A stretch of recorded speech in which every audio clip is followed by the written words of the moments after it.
Hello friends, teachers, parents और प्यारे बच्चों, नमस्कार, शुभाशीष। मैं उत्तम सिंह राणा। आज जो मैं बताने वाला हूँ कि जवाहर नवोदय विद्यालय एंट्रेंस एग्जाम में जो मेंटल एबिलिटी टेस्ट होता है, सबसे अच्छा पार्ट है नंबर गेन करने का। सबसे ज्यादा मार्क्स हम इसमें से कवर कर सकते हैं क्योंकि 50% मार्क्स का ये टेस्ट होता है।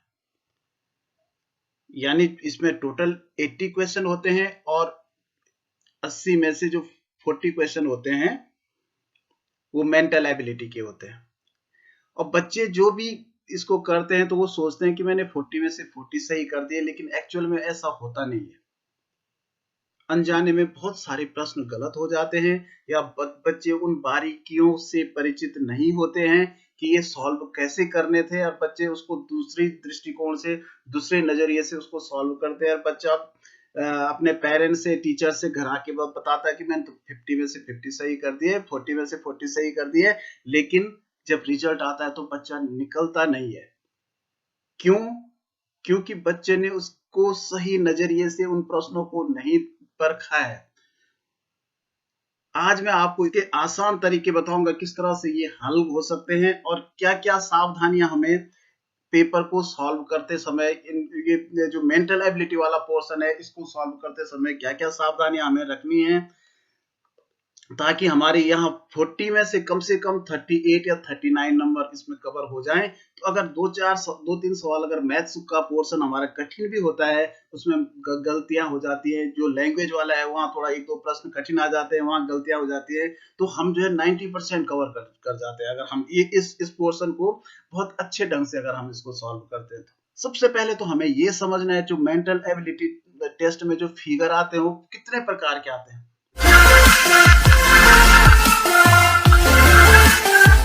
तो मैं आपको बता दूं कि जो फिगर आते हैं, सबसे पहले हमें पता होना चाहिए कि 10 टाइप के फिगर आते हैं, 10 प्रकार के चित्र इसमें पूछे जाएंगे।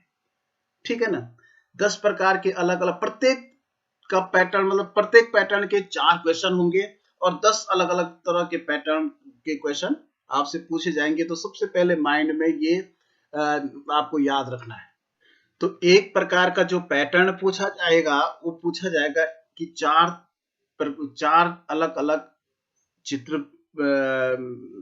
4 अलग अलग फिगर दिए रहेंगे। उन फिगर्स में 3 का संबंध एक जैसा होता है, एक का अलग होता है। और फिगर को हमने छांटना है कि इसमें से अलग आकृति कौन सी है। तो यहाँ पर बच्चे जल्दीबाजी कर जाते हैं, शुरू में ही अपना डिसीजन अगर यहाँ पे बच्चे क्या करते हैं कि जैसे यहाँ पे पहली आकृति देख ली कि ये है PQRS, और यहाँ बच्चे ने देखा PQRS, तो बच्चा जल्दी से इस पे टिक मार देगा क्योंकि इसने 2 आकृतियां तो देखी नहीं है। उसे लगता है कि यहाँ पे ये गलत, मतलब इसका पैटर्न सुलटा है और इसका उल्टा हो गया, जबकि ऐसा नहीं है। यहाँ देखिए, यहाँ PQRS इसका भी उल्टा है, PQRS इसका भी उल्टा है, तो अब सही आंसर होगा ये, क्योंकि ये जो है क्लॉकवाइज है, घड़ी की सुइयों के अनुसार ये पैटर्न है, और ये जो लेटर अल्फाबेट लिखे गए हैं और ये जो अल्फाबेट इसमें लिखे गए हैं ये एंटी क्लॉकवाइज हैं, यानी घड़ी की सुई के विपरीत दिशा में तीनों में लिखे गए हैं। तो इसका मतलब ये तीनों एक जैसे हैं और ये अलग है, तो आंसर ये होगा। तो जो आकृतियां पूछी जाती हैं, यहाँ पे एक फिगर होता है, उसी के समान जो है इन 4 उत्तर आकृतियों में से उसका उसी के समान फिगर हमें खोजना होता है। तो बच्चों को ये बड़ा आसान लगता है और जल्दी जल्दी टिक करते समय इसको सॉल्व कर देते। वैसे होता ही आसान है, लेकिन हमें फिर भी बहुत बारीकी से प्रत्येक आकृति का निरीक्षण करना है, प्रत्येक आकृति को बहुत बारीकी से देखना है। अब हमने देखा कि ये जो पहले यहाँ प्रश्न आकृति ये है, तो हमने सीधा पहला आंसर देखा, तो देखा यहाँ गुणा का निशान, ये त्रिभुज है, तो यहाँ मिल रहा है, तो हमने इसी को आंसर मान लिया। जबकि हमने ये इस बात पे गौर नहीं किया कि यहाँ ये लाइन भी एक्स्ट्रा है, जबकि इसमें ये लाइन एक्स्ट्रा नहीं थी। तो एक एक बात का अगर हम गौर करते तब जाके हम जो है इसका सही आंसर ढूंढ पाते। तो देखिए ये इस तरह से है, तो ये इसका सही आंसर जबकि ये था, लेकिन बच्चे ने जल्दीबाजी में इसको देखा ही नहीं और इसका आंसर ये कर दिया। तीसरी प्रकार की जो आकृति होती है उसमें 3 फिगर किसी एक निश्चित पैटर्न में होते हैं और चौथा फिगर खाली होता है। वहां पर आपने आंसर फिगर में से छांटना है कि उसी पैटर्न के आधार पर कौन सा फिगर यहाँ पर आएगा। लेकिन बच्चे यहाँ पे क्या मिस्टेक करते हैं, इसको भी बहुत बारीकी से नहीं देखते हैं, जल्दीबाजी में यहाँ भी क्वेश्चन गलत होने की संभावना हो जाती है। जैसे एक मेन देखते हैं बच्चे की ये है, तो यहाँ पे सबसे पहले तो आपको ये ध्यान रखना है कि इनमें क्लॉकवाइज घूम रहे हैं या एंटी क्लॉकवाइज घूम रहे हैं, ये 90 डिग्री घूम रहे हैं या 45 डिग्री घूम रहे हैं, 180 डिग्री घूम रहे हैं, या जो भी जिस तरह का भी पैटर्न है उस पैटर्न को आपने ढंग से समझना है, और उसके बाद तब जाके आपने आंसर को सेटिस्फाइड होने के बाद ही आंसर को लिखना है। तो यहाँ पे जैसे हम देखेंगे तो यहाँ पे देखिए एक है, तो एक खाने को छोड़ के क्लॉकवाइज यहाँ दूसरे पे चला गया, ये वाला हो गया, फिर एक खाना छोड़ के तीसरी बार जो है ये वाला हो रहा है, तो यानी ये वाला का ब्लैक हो रहा है, तो इसका मतलब चौथी बार जो होगा तो इसको छोड़ के ये वाला ब्लैक हो जाएगा। तो अब हम आंसर देखेंगे तो इसमें तो सीधा सा है कि ये वाला आंसर मिल रहा है, इसके जैसा दूसरा नहीं है। लेकिन कभी कभी ऐसी ही दूसरी आकृति भी होती है और वहां दूसरा पैटर्न जो है हमने जल्दीबाजी में पहले वाले पे निशान मारते हैं, हम ये जो दूसरा जो इसमें जो ये सर्किल दे रखा है, ये जीरो मानो, इसको सर्किल मानो, कुछ भी, तो इसका पैटर्न नहीं देखते, जल्दीबाजी में इसको सही कर देते हैं। हो सकता है कि सर्किल के पैटर्न के हिसाब से इसका आंसर बी न हो बल्कि सी हो, अगर अगर यहाँ काल ये वाला खाना रेखांकित होता तो, ठीक है ना। तो इस तरह से हमें थोड़ा बारीकी से इनको देखना है, यार यहाँ भी गलती होने की संभावना नहीं रहती अगर हम इसको बारीकी से देखें। चौथा प्रकार का जो पैटर्न पूछा जाता है उसमें देखिए एक आकृति होती है, एक स्क्वायर होता है, उसके 4 हिस्से किए होते हैं, 3 हिस्से एक निश्चित पैटर्न में भरे होते हैं और चौथा हिस्सा उसी पैटर्न से आपको भरना होता है। तो यहाँ पर तो कभी-कभी बच्चे, वैसे तो बड़ा आसान होता है इसको मिलाना, लेकिन कभी-कभी इस बात का बहुत ध्यान रखना पड़ता है कि इसका संबंध, इसका पैटर्न इस पैटर्न से मैच करता है तो इसका पैटर्न जो है इससे मैच करेगा, कभी इन दोनों का मैच करता है तो इसका ऊपर वाले से मैच करेगा, ठीक है ना, कभी इन तीनों का एक ही जैसा ही बनता है। इसमें तो देखिए, इसमें तो तीनों का पैटर्न एक जैसा ही है, ये यहाँ ऊपर मल्टीपल का निशान है, गुणा का निशान, यहाँ धन का निशान है प्लस का, यहाँ डिवाइड है, यहाँ डैश माइनस है, तो ये तीनों का एक जैसा पैटर्न है तो चौथा पैटर्न भी सेम होगा। लेकिन कभी कभी क्या होता है कि इन इसका अलग अलग हो जाता है, जैसे मैंने कहा है, तो वहां पर आपको बड़े गौर से आपको प्रश्नों को सॉल्व करना है। देखिए, पांचवें प्रकार का जो पैटर्न पूछा जाता है अनुपात और समानुपात वाले पूछे जाते हैं। जो संबंध इसका दूसरी आकृति से है वही संबंध इसका किस आकृति से होगा, इनमें से आपको चूज करना है। तो अगर हम इन संबंध देखें तो जैसे इसका संबंध है, देखिए ये इधर को तीर है तो ये उल्टा इस साइड हो गया, ये ऐसा था ये भी उल्टा हो गया, पलट दिया, सीधा 180 अंश घूम गया हो, ठीक है। तो उसी तरह से इसका भी 180 अंश हम घुमा देंगे, तो 180 अंश इसका ये नीचे वाला हिस्सा ऊपर चला जाएगा, ये नीचे चला जाएगा, ये ऊपर चला जाएगा, ये नीचे आ जाएगा। तो देखिए ये आकृति बिल्कुल, खुद ही मैं ही गलत कर गया, ये आकृति बिल्कुल मैच कर रही थी इसके हिसाब से, लेकिन अगर हम दूसरी ये वाला देखेंगे तो ये आकृति मैच नहीं कर रही क्योंकि ये सेम डायरेक्शन का है। तो बच्चे यहाँ पे यही गलती कर लेते हैं कि जल्दी में जहां नजर पड़ती है उसी को सही मान लेते हैं, और क्योंकि बच्चे ये भी, उनको जल्दीबाजी होती है कि किसी तरह से कहीं ऐसा न हो कि हमारे प्रश्न छूट जाएं, और बच्चे जल्दीबाजी के चक्कर में गलत कर देते हैं क्वेश्चन। देखना, पूरे का पैटर्न देखना बहुत जरूरी था, क्योंकि ये इसकी डायरेक्शन यहाँ इधर है, ये गोला इस साइड है, राइट साइड है, तो ये लेफ्ट साइड होना चाहिए, तो इसका मतलब ये आंसर सही है, न कि ये। अब अगला छठवीं प्रकार की जो आकृति आती है इस तरह से होता है, इसका एक हिस्सा इधर होता है, इसका जो शेष हिस्सा है ये इन 4 आंसर जो फिगर होते हैं उसमें छुपे होते हैं। तो जो सही वाला फिगर है जो इसको पूरा करता है वो आपको खोजना है। तो यहाँ आपको थोड़ा आपका कल्पना करनी पड़ती है कि इस पे कौन सी आकृति आएगी। तो अगर हम इसको पूरा मिलाते हैं मन से, तो ये देखिए हमने क्या करना है कि थोड़ी देर के लिए ये वाला भूल जाना है। अब ऊपर कौन सा बचा, तो यहाँ देखिए इसमें से मैच कौन सा कर रहा है, तो जाहिर है ये करेगा। तो यहाँ थोड़ा बारीकी से अगर आप देखेंगे तो इसमें गलतियां होने की संभावना नहीं होती है। जैसे यहाँ ये वृत्त बन रहा है तो यहाँ पे ज्यादातर इसमें जो है स्क्वायर बनता है, वर्ग। अब देखो यहाँ पे इतना है, तो अब इससे मैच कौन सा, हमने ये वाला फिगर भूल जाना है। अब देखिए ये कौन सा मैच कर रहा है, तो देखिए ये वाला बिल्कुल मैच कर रहा है। तो थोड़ा बारीकी से अगर हम देखेंगे तो यहाँ भी गलतियां नहीं होंगी, लेकिन अगर हम जल्दीबाजी करेंगे तो इससे मिलते जुलते क्या होते हैं कि अगर ये 2-3 ऐसे हो गए तो इस पे थोड़ा सा हो सकता है कोई ये थोड़ा सकरा बना रखा है, बाकी ऐसी है। तो ऐसी कंडीशन में कभी कभी आप जो है ना छोटी टुकड़ी कागज की अगर आपको मिलती है तो वहां से इसकी लंबाई नाप लो, यहाँ से यहाँ तक कितना है, तो उसी माप का यहाँ से यहाँ तक आप मापो, क्योंकि इसमें तो साफ पता चल रहा है सब अलग अलग है। लेकिन अगर एक जैसे 3-4 हैं उसमें थोड़ा सा अंतर है कहीं, तो वहां जो है बारीक माप होनी आपके पास जरूरी है कि आप बारीकी से उसको मापें और समझें कि यहाँ पे कौन सी आकृति फिट आ रही है। 7वें प्रकार की जो आकृति पूछी जाती है वो पूछी जाती है दर्पण प्रतिबिंब। ठीक है ना।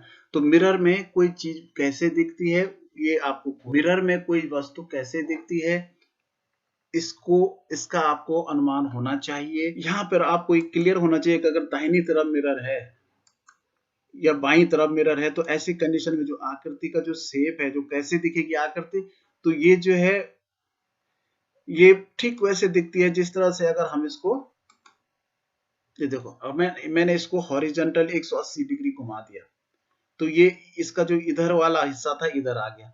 तो जैसे ये आकृति है तो देखिए ये जो ये वाली आकृति है ठीक वैसे ही दिख रही है।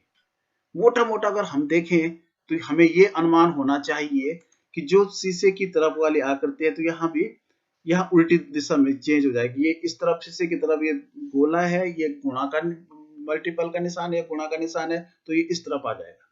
ये नीचे की तरफ था और ये ऐसा लाइनिंग है तो इस तरफ चली जाएगी। तो इस तरह से आपके मन में फिगर होना चाहिए। लेकिन अगर यही यहाँ अगर यहाँ नीचे दर्पण हो ऊपर न हो दर्पण, तो ऐसी कंडीशन में क्या होगा कि ये वाला फिगर जो ऊपर वाला चित्र है ये यहाँ आ जाएगा और यहाँ जो है ये लाइनिंग आ जाएगी और यहाँ गुणा का निशान। तो अगर नीचे दर्पण है या ऊपर दर्पण है तो ऐसी कंडीशन में ये फिगर ऐसा दिखेगा। तो यहाँ पे आपको बड़ी बारीकी से ये सॉल्व करने हैं और ताकि आपके 4 सवाल ये दर्पण वाले बिल्कुल सही चले जाए। 8वें प्रकार की जो आकृति आती है वो आती है कागज मोड़ने वाली। कागज को एक निश्चित पैटर्न पे मोड़ा जाता है, उसके बाद उसको या तो उस पर कोई कटिंग की जाती है या उस पर छेद किए जाते हैं, फिर उसको खोल के वो आकृति कैसे दिखेगी वो आपको आंसर बताना होता है। तो यहाँ सबसे पहले मैं बता दूं कि कागज को आप मोड़ें तो इसके लिए आपको अच्छा है कि कुछ मॉडल पेपर से आप खुद कागज को मोड़ करके प्रैक्टिस करें, उनको वैसे ही काटें और उन पे वैसे ही छेद करें। फिर आपके ये जो 4 सवाल इसमें पूछे जाएंगे एक भी गलत नहीं होगा। या तो आपका दिमाग इतना तेज होना चाहिए कि आप उस पैटर्न को समझ सकें। और जैसे यहाँ पे ये कागज देखिए ये ऊपर से नीचे को फोल्ड किया, फिर एक फोल्ड और किया, ठीक है ना। तब इसका देखिए इसी फोल्ड पे एक यहाँ से काटा, यहाँ पे काटा। अब आपको इसको खोलना है दिमाग से, अगर आपको खोलना चाहते हैं, आपके पास कागज नहीं, आपको इसको खोलना है, तो जो लास्ट मोड़ था इस पे हमने यहाँ से यहाँ मोड़ा था, तो एक बार हम इधर को ही तो खोलेंगे इसको। तो हमें पता होना चाहिए कि जब हम इधर को खोलेंगे तो ये जो यहाँ कटा हुआ है ये कटा हुआ यहाँ भी चला जाएगा, और जो ये कटा हुआ इधर है तो ये इधर भी चला जाएगा, ठीक है ना। फिर हम दूसरा फोल्ड ऊपर को खोलेंगे तो जो ये नीचे वाला कटा हुआ हिस्सा तो ये ऊपर की तरफ भी थोड़ा कटा होगा और यहाँ भी ऊपर की तरफ कटा होगा, और जो ये नीचे ये पूरा कटा है यहाँ भी कटा होगा। 9वें प्रकार का जो पैटर्न पूछा जाता है उसमें क्या होता है कि कुछ अलग अलग शेप्स दी होती हैं। इन शेप्स को मिला करके इनमें से कौन सा फिगर बन रहा है वो आपको बताना है। तो यहाँ भी हमें बड़ी बारीकी से देखना पड़ता है कि हम पहले फिगर्स में पूरे गिन लें कितने फिगर हैं, क्या इन आकृतियों में कौन सी आकृति ऐसी है जिसमें ये सारे फिगर मिल रहे हैं, ठीक है ना। तो यहाँ पे देखिए जैसे इसको हम देखेंगे तो यहाँ एक स्क्वायर है, वर्ग है, एक ही इस तरह की आकृति है और एक ट्रायंगल है, त्रिभुज। तो देखिए इसमें अगर हम देखेंगे यहाँ त्रिभुज भी है, वर्ग भी है, लेकिन ये वाली आकृति जो है मैच नहीं कर रही है। ये जो बीच का वाला हिस्सा है इसमें देखो इसमें त्रिभुज है ही नहीं, ये भी गया। यहाँ त्रिभुज है, 2 त्रिभुज है, तो 2 त्रिभुज देखिए इसमें है ही नहीं। तो यहाँ देखिए इसमें एक त्रिभुज है और एक ही वर्ग है, और ये जो बीच वाला शेप है ये भी उल्टी तरह से यहाँ ये मैच कर रहा है। तो इसका मतलब इस तरह से इन प्रश्नों को भी बड़े गौर से देखना है आपको और ये आंसर आपको मिल जाएंगे। लास्ट और 10वें प्रकार की जो आकृति होती है वो इस तरह से पूछी जाती है कि जैसे एक फिगर यहाँ दिया हुआ है, इन चारों फिगर में से किसके अंदर ये फिगर छुपा हुआ है। इसको भी इसकी परख करने के लिए भी आपके पास बहुत बारीक नजर होनी चाहिए और एक एक चित्र को आपने बड़ी बारीकी से देखना है और बड़ी गंभीरता से, शालीनता से और धैर्यपूर्वक देखना है।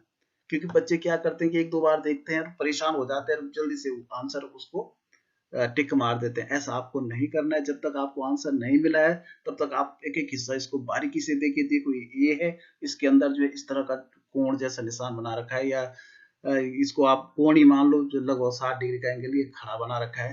तो यहाँ देखिए इस तरह का 60 डिग्री का एंगल इसमें कहीं भी नहीं, ये बना रखा है, लेकिन इसके ऊपर ऐसा नहीं है। इसमें देखिए एक की तरह तो है, उल्टा भी है, सुल्टा भी है, लेकिन इस तरह का नहीं है। इसमें देखिए ये एक की तरह लग रहा है, ये देखो ये वाला थोड़ा, मतलब ये क्या है कि नीचे की तरफ है, ये ऊपर की तरफ कटा है, लेकिन ये बिल्कुल यही मैच कर रहा है, क्योंकि इसमें भी देखिए, इसमें भी कहीं इस तरह की आकृति नहीं छुपी है। तो इस तरह के प्रश्नों को भी आपको बड़ी बारीकी से, इसमें देखिए जैसे ये है, ये है, तो ये इधर तो है, लेकिन इधर ये ऊपर है, बीच में नहीं है।